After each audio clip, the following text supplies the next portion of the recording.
우리 다 함께 사도신경으로 우리의 신앙을 고백드리시면서 4월 16일 토요일 고난주간 6일차 아침 예배를 우리 하나님 앞에 올려드립니다. 나는 전능하신 아버지 하나님, 천지의 창조주를 믿습니다. 나는 그의 유일하신 아들, 우리 주 예수 그리스도를 믿습니다.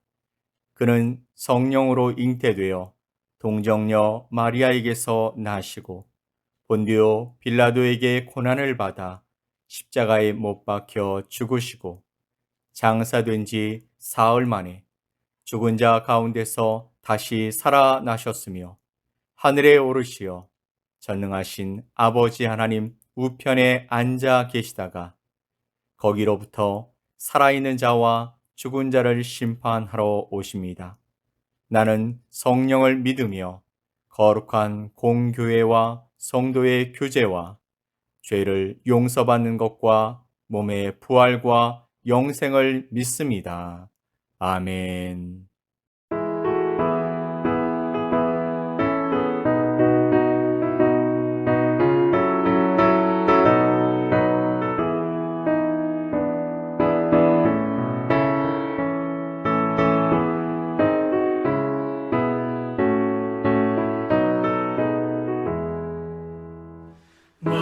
만왕의 왕내 주께서 왜 고쳐달랬나. 이 벌레 같은 날 위해 그 보혈을 흘렸네. 십자가 내가 처음 볼 때에 나의 맘에 큰 고통 사라져. 오늘 믿고서 내 눈 밝았네. 참 내 기쁨 영원하도다. 주 십자가 못 박힘은 속죄함 아닌가. 그 긍휼함과 그 은혜 말할 수 없도다. 십자가 내가 처음 볼 때에 나의 맘에 큰 고통 사라져. 오늘 믿고서 내 눈 밝았네. 참 내 기쁨 영원하도다. 누구라도 그 큰 은혜 다 갚을 수 없네. 나 주님께 몸 바쳐서 주의 일 입으리. 십자가 내가 처음 볼 때에 나의 맘에 큰 고통 사라져. 오늘 믿고서 내 눈 밝았네. 참 내 기쁨 영원하도다. 오늘 우리에게 주시는 하나님의 말씀은 마태복음 27장 57절로 66절 말씀입니다. 마태복음 27장 57절로 66절의 말씀을 우리 함께 보겠습니다.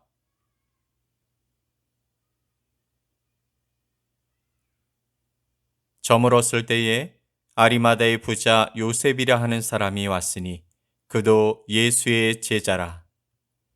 빌라도에게 가서 예수의 시체를 달라 하니 이에 빌라도가 내주라 명령하거늘 요셉이 시체를 가져다가 깨끗한 세마포로 싸서 바위 속에 판 자기 새 무덤에 넣어두고 큰 돌을 굴려 무덤 문에 놓고 가니 거기 막달라 마리아와 다른 마리아가 무덤을 향하여 앉았더라. 그 이튿날은 준비일 다음 날이라. 대제사장들과 바리새인들이 함께 빌라도에게 모여 이르되 주여 저 속이던 자가 살아있을 때에 말하되 내가 사흘 후에 다시 살아나리라 한 것을 우리가 기억하노니. 그러므로 명령하여 그 무덤을 사흘까지 굳게 지키게 하소서. 그의 제자들이 와서 시체를 도둑질하여 가고 백성에게 말하되 그가 죽은 자 가운데서 살아났다 하면 후에 속임이 전보다 더 클까 하나이다 하니. 빌라도가 이르되 너희에게 경비병이 있으니 가서 힘대로 굳게 지키라 하거늘. 그들이 경비병과 함께 가서 돌을 임봉하고 무덤을 굳게 지키니라. 아멘. 오늘 말씀은 아리마대 사람 요셉과 유대인 지도자들이 어떠한 마음으로 예수 그리스도의 죽음을 대하고 있는지를 잘 보여주고 있습니다. 아리마대라고 하는 마을에서 온 요셉은 부자이면서 그도 예수의 제자라고 표현되어 있습니다. 그런 그가 예수님의 시신을 로마 총독인 빌라도에게 공개적으로 요청해서 깨끗한 세마포로 싸 자신의 새 무덤에 예수님을 모셨다라고 말씀하고 있는 것입니다. 아리마대 사람 요셉은 이스라엘의 지도자로서 72명의 산헤드린 공의회 의원이었습니다.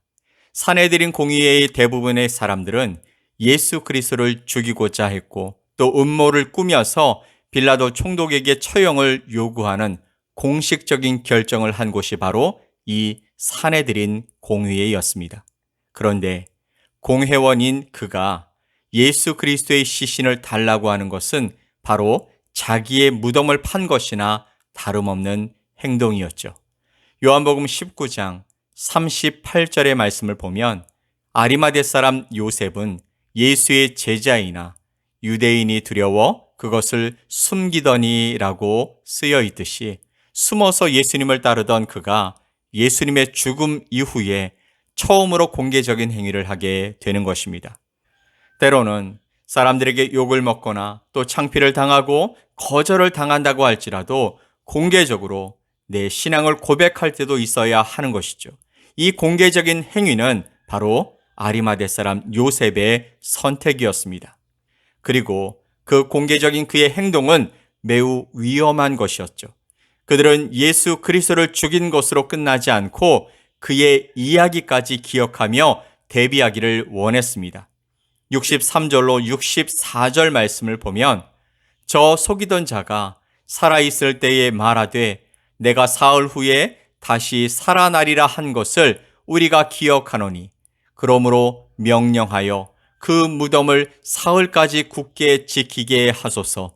그의 제자들이 와서 시체를 도둑질하여 가고 백성에게 말하되 그가 죽은 자 가운데서 살아났다 하면 후에 속임이 전보다 더 클까 하나이다.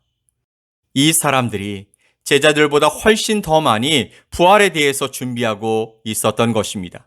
부활을 믿는 것이라기보다는 분명 예수가 살아서 한 말로 인해 그 시체가 없어진다면 사람들 가운데 예수에 대한 소문으로 문제가 일어날 수 있음을 알고 있었던 것이죠. 그래서 그들은 무덤을 지키기 위해 경비병까지 세우게 됩니다. 그런 가운데 아리마대 사람 요셉은 목숨마저 위태로운 선택을 하게 된 것이죠. 전승에 의하면 당시 아리마대 사람 요셉이 예수 그리스도의 시체를 훔쳤다고 고발당하기도 했습니다. 아리마대 사람 요셉이 왜 이런 행동을 하게 된 것일까요? 그것은 예수님의 죽음을 목도한 후에 그가 확신했기 때문입니다. 예수님이 바로 하나님이 보내신 메시아라는 것을요. 그래서 그는 당장의 불이익과 위협과 죽음보다 하나님이 주시는 영원을 선택했던 것이죠. 손해보고 욕먹을 줄 알면서도 그의 이 공개적이고 위험한 선택은 다른 사람에게도 영향을 미쳤습니다. 바로 밤에 은밀하게 예수를 찾았던 니고데모도 불러내게 되어서 요한복음 19장 말씀을 보면 그도 예수님을 섬기게 되는 행동을 하게 됩니다. 기독교는 당연히 섬겨야 할 제자들에 의해서 예수님이 섬겨지지 않았습니다. 하나님께서는 놀랍게도 이렇게 숨겨진 자들을 예비하셔서 공개적으로 이렇게 영원을 선택하는 그들의 선택을 통해서 예수님의 시신이 보호받고 부활을 준비할 수 있게 하셨던 것이죠. 우리는 매일매일 예수를 믿는 것에 대한 선택을 하며 살아가고 있습니다. 작은 것으로는요, 식사할 때 드리는 기도를 할 것인지 말 것인지, 보이게 할 것인지 보이지 않게 할 것인지, 이런 선택도 있는 것입니다. 또한 지금은 비대면 모임이 많아졌지만 보통 직장이나 학교나 또 지인들과의 모임에서 식사 후 음주가 일반적인데 거기서 내가 어떤 선택을 할 것인지 하는 상황도 있으며, 나를 아는 사람들 앞에서 내가 믿는 예수님으로 어떤 선택을 하게 될지 중요하게 비춰지게 되는 것입니다. 우리의 선택은요, 신앙이 깊으면 깊을수록 공개적이고 또 주변의 갈등을 일으킬 수 있는 그런 선택이 되기도 하는 것입니다. 그렇다 할지라도 우리가 믿는 예수님을 드러내는 선택은 분명 어느 것보다도 중요한 일이며, 그 믿음의 선언은 바로 우리가 영혼을 선택하는 일이기 때문입니다.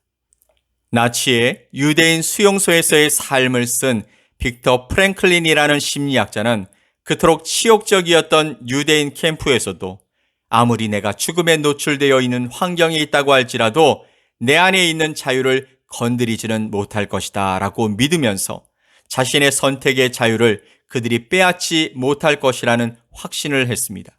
그래서 그는 아침에 먹기에도 모자라는 커피로 자신의 얼굴을 씻으며 인간으로서의 위험을 잃지 않기 위해 자신을 관리했다라고 말합니다. 발가벗겨져서 운동장을 뛰고 난 뒤에도 다시 옷을 입으며 치욕적인 상황을 당하고 난 뒤에도 굴욕적인 행동을 보이지 않았다라고 말하고 있습니다. 사랑하는 성도 여러분, 기독교인이 된다라는 것은 수많은 선택 가운데에서 예수님 편을 드는 것을 말하는 것입니다. 편이 된다는 것은 어떤 어려움 속에서도 무한 신뢰를 통해서 함께 같은 곳을 바라보고 같은 곳으로 나아가는 것을 의미하는 것입니다. 빌라도는요, 소여와 폭동이 무서워서 예수님이 무죄이신 것을 알면서도 손을 씻으며 내 잘못이 아니다라고 회피했습니다. 그의 결정은 당시 유대인들의 마음을 얻는 데는 성공했겠지만 그는 하나님께도 또 예수님께도 그리고 수많은 그리스도인들에게도 예수님을 죽인 죄인으로 영원토록 비난받고 있는 것입니다. 우리는 지난 시간에 대한 많은 후회를 가지고 살아갑니다. 왜냐하면 그때 다른 결정을 내렸다면 하는 아쉬움을 가지고 있기 때문이죠. 그러나 신앙에 있어서는 후회되는 결정이 없었으면 좋겠습니다. 우리는 이 땅을 살아가면서 얼마나 많은 유혹과 타협에 노출되고 있습니까? 만약에 아리마대 사람 요셉이 예수님이 죽으심으로 다 끝났다라고 포기했다면 그는 예수님의 장례와 부활을 준비하는 귀한 일을 잃어버렸을 것이겠지만 그는 세간의 이목을 끌고 나중에 불이익을 받을 수 있는 행동을 함으로써 그 믿음에 대한 보상을 받게 되었습니다.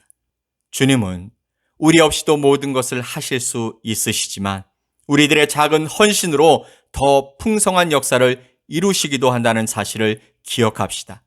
요셉의 행동으로 예수님의 무덤이 마련된 것처럼 말입니다. 그렇게 성경의 많은 믿음의 사람들은 하나님의 일에 작은 손을 보탰지만 주님은 그것을 영원토록 기억하시고 드러내 주시는 것입니다. 비록 지금 그 일이 일어나지 않는다고 할지라도 주님을 위한 아름다운 수고와 사랑을 감당해가는 복된 주님의 자녀들이 모두 되시길 예수 그리스도의 이름으로 간절히 축원드립니다. 아멘. 우리 함께 기도합시다. 우리를 사랑하셔서 죽음에까지 나아가신 예수님 감사합니다. 주님의 사랑이 없었다면 소망 없이 죄의 길에서 헤매고 있을 우리들이었습니다. 오늘 부름받고 주님의 날개 그늘 아래 모인 주님의 자녀들을 붙들어 주시고 또 사용하셔서 하나님의 사역의 기쁨으로 동참하는 복된 자들이 되게 하여 주옵소서. 주님으로부터 모든 것을 받았고 주님께로 돌아감을 늘 잊지 않게 하여 주시고 주님이 쓰시겠다 하실 때 아낌없이 드릴 수 있는 믿음을 갖게 하여 주시옵소서. 오늘도 우리 가운데 함께 하실 주님을 기대하며 예수 그리스도의 이름으로 기도 올리옵나이다. 아멘. 하늘에 계신 우리 아버지여, 이름이 거룩히 여김을 받으시오며 나라가 임하시오며 뜻이 하늘에서 이루어진 것 같이 땅에서도 이루어지이다. 오늘 우리에게 일용할 양식을 주시옵고 우리가 우리에게 죄 지은 자를 사하여 준 것 같이 우리 죄를 사하여 주시옵고 우리를 시험에 들게 하지 마시옵고 다만 악에서 구하시옵소서. 나라와 권세와 영광이 아버지께 영원히 쌓옵나이다. 아멘.